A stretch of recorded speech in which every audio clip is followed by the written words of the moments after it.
வணக்கம் and welcome to சமைத்து சாப்பிடலாம் யூடியூப் சேனல். இன்றைக்கி இந்த பதிவில் நம்ம பார்க்க போகிறது பார்த்திங்கன்னா, கடைகளில் வாங்குகிற தயிர் பூரி நம்ம வீட்டிலே வந்து ரொம்ப டேஸ்ட்டாக எப்படி செய்யலாம் அப்படின்றத பார்க்க போகிறோம். அதுக்கு முன்னாடி நம்ம சேனலை நீங்கள் தான் ஃபஸ்ட் டைம் பார்க்குறீங்க அப்படின்னா, நம்ம சேனலில் போட்டுக்கிற ரெசிபிலாம் உங்களுக்கு பிடிச்சிருந்ததுன்னா மறக்காமல் சேனலை சப்ஸ்கிரைப் பண்ணி பக்கத்தில் இருக்கிற பெல் ஐக்கானை கிளிக் பண்ணி வச்சுக்கோங்க. வாங்க வீடியோக்குள்ளே போய்ட்டு இந்த தயிர் பூரி எப்படி செய்யலாம் அப்படின்றத பார்க்கலாம்.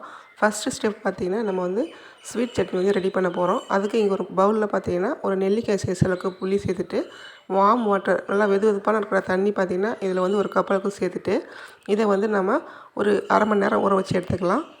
இந்த மாதிரி ஊறின தண்ணியை நம்ம வடிச்சிட்டு, ஒரு பாதி அளவுக்கு தண்ணியை வடிச்சிட்டு மீதி தண்ணியோடு சேர்த்து நம்ம வந்து மிக்ஸி ஜாரில் சேர்த்துட்டு நல்லா பேஸ்ட்டாக அரைச்சி எடுத்துக்கலாம்.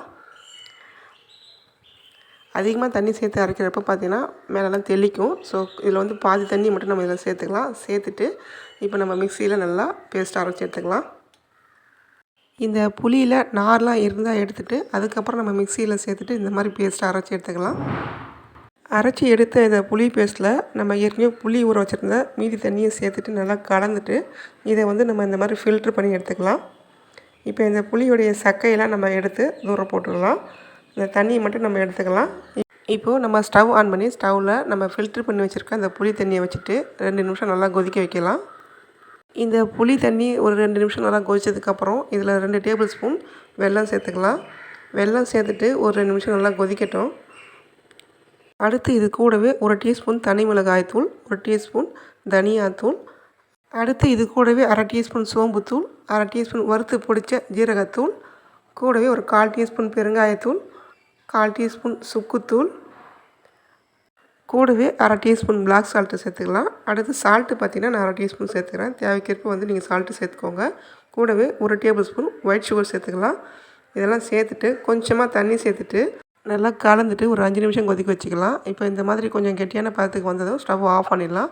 இது நல்லா ஆறுனதுக்கப்புறம் ஒரு பாக்ஸில் போட்டு ஸ்டோர் பண்ணி வச்சுக்கலாம். சமோசா, பானிபூரி இந்த மாதிரி சாட் ரெசிபிக்கெலாம் 1 மந்த் வரைக்கும் நம்ம ஃப்ரிட்ஜில் ஸ்டோர் பண்ணி வச்சு யூஸ் பண்ணிக்கலாம். அடுத்து நம்ம ஒரு க்ரீன் சட்னி ரெடி பண்ணலாம். இதுக்கு ஒரு மிக்ஸி ஜார் எடுத்துக்கலாம். அதில் ஒரே ஒரு பச்சை மிளகாய், ஒரு சின்ன துண்டு இஞ்சி, ஒரு 2 பல் பூண்டு, அடுத்து ஒரு கைப்பிடி புதினா கொத்தமல்லி நல்லா க்ளீன் பண்ணிவிட்டு வாஷ் பண்ணி எடுத்து வச்சுருந்தேன். அதை வந்து நான் இதில் சேர்த்துக்கிறேன். இது வந்து 3/4 மடங்கு பார்த்திங்கன்னா மல்லி இலையும், 1/4 மடங்கு பார்த்திங்கன்னா புதினா இலையும் சேர்த்துருக்குறேன். இதை வந்து நம்ம மிக்ஸி ஜாரில் சேர்த்துட்டு கூடவே 1/2 டீஸ்பூன் வறுத்து பொடித்த ஜீரகத்தூள் சேர்த்துக்கிறேன். கூடவே 1/2 டீஸ்பூன் சாட் மசாலா சேர்த்துக்கலாம். அடுத்து நார்மல் சால்ட்டு பார்த்திங்கன்னா ஒரு 1/2 டீஸ்பூன் சேர்த்துக்கிறேன். கூடவே ஒரு 1/2 லெமன் சாறு பார்த்திங்கன்னா பிழிஞ்சு எடுத்து வச்சுருந்தேன். அதை வந்து நான் இதில் சேர்த்துக்கிறேன். கூடவே தண்ணி கொஞ்சமாக சேர்த்துட்டு இதை வந்து நல்லா நம்ம பேஸ்ட்டாக அரைச்சி எடுத்துக்கலாம். இது கூட தண்ணி தேவைப்படுதுன்னா கொஞ்சமாக சேர்த்துக்கலாம். சேர்த்துட்டு இதை ஒரு பவுலில் மாற்றிக்கலாம். இப்போது தயிர் பூரிக்கு நம்ம க்ரீன் சட்னி, ஸ்வீட் சட்னி வந்து ரெடி பண்ணியாச்சு. அடுத்து பார்த்திங்கன்னா ஒரு உருளைக்கிழங்கை கட் பண்ணி போட்டு இந்த மாதிரி வேக வச்சு எடுத்து வச்சுருந்தேன். அதை வந்து நம்ம இந்த மாதிரி மசிச்சு எடுத்துக்கலாம்.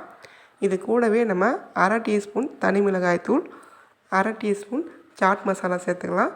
இந்த மசாலாவுக்கு மட்டும் நம்ம இப்போ வந்து உப்பு சேர்த்துக்கலாம். உருளைக்கிழங்கு வேக வைக்கும் போதே பார்த்திங்கன்னா நம்ம உப்பு சேர்த்து தான் வேக வச்சு எடுத்துகிட்டு இருந்தோம். நம்ம சேர்த்துருக்கிற மிளகாய்த்தூள், சாட் மசாலா, உப்பு இந்த உருளைக்கிழங்குல எல்லா இடத்துலையும் படுற மாதிரி நல்லா கலந்துக்கலாம். இப்போ உருளைக்கிழங்கு மசாலா வந்து ரெடி பண்ணியாச்சு.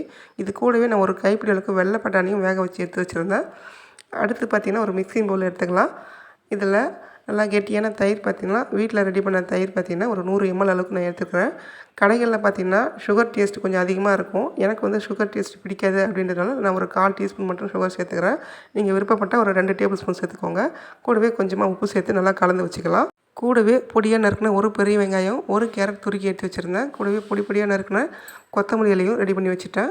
இப்போ நமக்கு வந்து தயிரும் வந்து ரெடி ஆகிடுச்சு. கூடவே நம்ம உருளைக்கிழங்கு மசாலாவும் ரெடி பண்ணிட்டோம். அடுத்து பார்த்திங்கன்னா க்ரீன் சட்னி, ஸ்வீட் சட்னி, கொஞ்சமாக வந்து பட்டாணி வந்து வேக வச்சு எடுத்து வச்சுருந்தேன். ஒரு சில கடைகளில் பார்த்திங்கன்னா தயிர் பூரிக்கு பட்டாணி சேர்க்க மாட்டாங்க. ஒரு சில கடைகளில் சேர்ப்பாங்க. நான் வந்து இப்போ பட்டாணி கொஞ்சமாக வேக வச்சு எடுத்து வச்சுருந்தேன். அடுத்து இப்போ வந்து நம்ம ஸ்டவ் ஆன் பண்ணி ஸ்டவ்வில் ஒரு கடாயை வச்சுக்கலாம். அதில் பூரி பொரிச்சு எடுக்கிறதுக்கு தேவையான அளவுக்கு நம்ம எண்ணெய் சேர்த்துக்கலாம். நான் வந்து கடைகளில் விற்கிற ரெடிமேட் பானிபூரி தான் நான் வாங்கி இந்த எண்ணெயில் பொரிச்சு எடுத்துக்கிட்டேன். நீங்கள் வீட்டிலே வந்து பூரி ரெடி பண்ணுறதுனாலும் ரெடி பண்ணிக்கலாம். இந்த ரெடிமேட் பானிபூரி பார்த்திங்கன்னா எண்ணெய் நல்லா சூடானதுக்கப்புறம் நம்ம இந்த மாதிரி எண்ணெயில் போட்டு பொரித்தோம் அப்படின்னா நல்லா கும்பலாக வரும். இதை வந்து நான் எண்ணெயில் தேவைக்கேற்ப பொரிச்சு எடுத்துக்கிட்டேன். இந்த மாதிரி ரெடிமேட் பானிபூரி எப்படி ரெடி பண்ணுறாங்க நிறைய வீடியோவில் நம்ம பார்த்துருப்போம். அதெல்லாம் பார்த்ததுக்கப்புறமும் நம்ம இந்த கடைகளில் வாங்கணுமா அப்படின்ற அளவுக்கு நமக்கு வந்து யோசிக்க தோணுது. இருந்தாலும் நமக்கு வந்து வீடியோ ரொம்ப லென்த்தியாக போகும் அப்படின்றதுனால நான் வந்து இந்த ரெடிமேட் பானிபூரியை வச்சு நான் இப்போ வீடியோ எடுத்து காமிக்கிறேன். நீங்கள் வந்து வீட்டிலே வந்து பூரி ரெடி பண்ணிக்கோங்க, அதுதான் நல்லது. இப்போ இந்த மாதிரி பூரி வந்து பொரிச்சு எடுத்துக்கிட்டேன். இப்போது எண்ணெயில் பொரிச்சு எடுத்த அந்த பூரியில் இந்த மாதிரி ஒரு சின்னதாக ஒரு ஹோல் போட்டுக்கலாம். இதை உடச்சி எடுத்த அந்த பூரியும் உள்ளே போட்டுட்டு இந்த மாதிரி எந்த அளவுக்கு நம்ம பூரி வந்து ரெடி பண்ண போகிறோமோ அந்த அளவுக்கு நம்ம உடச்சி எடுத்துக்கலாம். இந்த ரோட் சைட் பானிபூரி கடையிலலாம் பார்த்திங்கன்னா இந்த தயிர் பூரி போடுவாங்க. அதில் பார்த்திங்கன்னா ஸ்வீட் டேஸ்ட்டு கொஞ்சம் அதிகமாக இருக்கிற மாதிரி இருக்கும். நான் வந்து தயிரில் ஸ்வீட் கொஞ்சம் கம்மியாக தான் போட்டிருக்கேன். இப்போ இந்த பூரியில் பார்த்திங்கன்னா ஃபஸ்ட்டு உருளைக்கிழங்கு மசாலா, அதுக்கப்புறம் பட்டாணி, கொஞ்சமாக கேரட், வெங்காயம், பொடியாக நறுக்கின வெங்காயம், அது கூட கொஞ்சமாக கொத்தமல்லி எல்லாம் சேர்த்துட்டு அதுக்கப்புறம் நம்ம ரெடி பண்ணி வச்சுருக்கிற க்ரீன் சட்னி, ஸ்வீட் சட்னி, அதுக்கப்புறம் தயிர் கொஞ்சம் அதிகமாகவே சேர்த்துக்கலாம். இதெல்லாம் நம்ம உடனே சாப்பிட போகிறோம் அப்படின்னா அந்த சட்னிலாம் சேர்த்து நம்ம உடனே சாப்பிட்டுக்கணும். ரொம்ப நேரம் வச்சு சாப்பிட்றோம் அப்படின்னா நல்லா பூரியில் அந்த சட்னிலாம் ஊறி போயிட்டு எடுக்கிறதுக்கு கொஞ்சம் குழன்னு இருக்கிற மாதிரி இருக்கும். ஸோ இதெல்லாம் வந்து டக்குன்னு எடுத்து வாயில் போடுற மாதிரி பார்த்துக்கோங்க. தயிர் கொஞ்சம் அதிகமாகவே சேர்த்துக்கலாம். சேர்த்துட்டு இதை அப்படியே சாப்பிட்டு பாருங்கள், டேஸ்ட் அவ்வளோ சூப்பராக இருக்கும். வீட்லேயே ஒரு தடவை இந்த மாதிரி தயிர் பூரி ரெடி பண்ணிங்க அப்படின்னா நீங்கள் கடை பக்கமே போக மாட்டீங்க, அந்தளவுக்கு டேஸ்ட் ரொம்ப சூப்பராக இருக்கும். ஃபஸ்ட்டு உடனே சாப்பிட்ற மாதிரி ஒரு பூரி ரெடி பண்ணி காமிச்சேன். இப்போ பார்த்திங்கன்னா மொத்தமாக எப்படி செய்யுது அப்படின்றத பார்க்க போகிறோம். ஃபஸ்ட்டு ஒரு பூரியில் பார்த்திங்கன்னா கொஞ்சமாக உருளைக்கிழங்கு மசாலா, அதுக்கப்புறம் பட்டாணி, அதுக்கப்புறம் துருகின கேரட், வெங்காயம், பொடியாக இருக்கிற வெங்காயம், கொஞ்சமாக வந்து கொத்தமல்லியில் சேர்த்துட்டு இதெல்லாம் நம்ம இந்த மாதிரி எல்லாமே நீட்டாக அடுக்கி வச்சுக்கலாம். அதுக்கு மேலே பார்த்திங்கன்னா இந்த மாதிரி வந்து ஸ்வீட் சட்னி கொஞ்சமாக சேர்த்துக்கலாம். இதுக்கு மேலே வந்து நம்ம க்ரீன் சட்னி கொஞ்சமாக சேர்த்துக்கலாம். இந்த 2 சட்னியும் சேர்த்த பிறகு தயிர் கொஞ்சம் தாராளமாகவே சேர்த்துக்கோங்க. தயிர் எந்தளவுக்கு சேர்க்குறோமோ அந்தளவுக்கு டேஸ்ட் ரொம்பவே சூப்பராக இருக்கும். இப்போது இந்த மாதிரி ஃபஸ்ட்டு ஒரு தடவை தயிர் ஊற்றுனதுக்கப்புறம் எல்லாமே கொஞ்சம் உள்ளே போன மாதிரி இருக்கும். திருப்பியும் மேலே தயிர் ஊற்றி விடுங்க, அப்போ தான் டேஸ்ட் ரொம்பவே நல்லாயிருக்கும். இந்த மாதிரி தயிர் நல்லா சேர்த்த பிறகு இதுக்கு மேலே பார்த்திங்கன்னா பொடியாக இருக்கிற வெங்காயம், கேரட், அதுக்கப்புறம் பார்த்திங்கன்னா கொத்தமல்லி இதெல்லாம் சேர்க்கறதுக்கு முன்னாடி கொஞ்சமாக வந்து ஓமப்பொடி சேர்த்துக்கோங்க.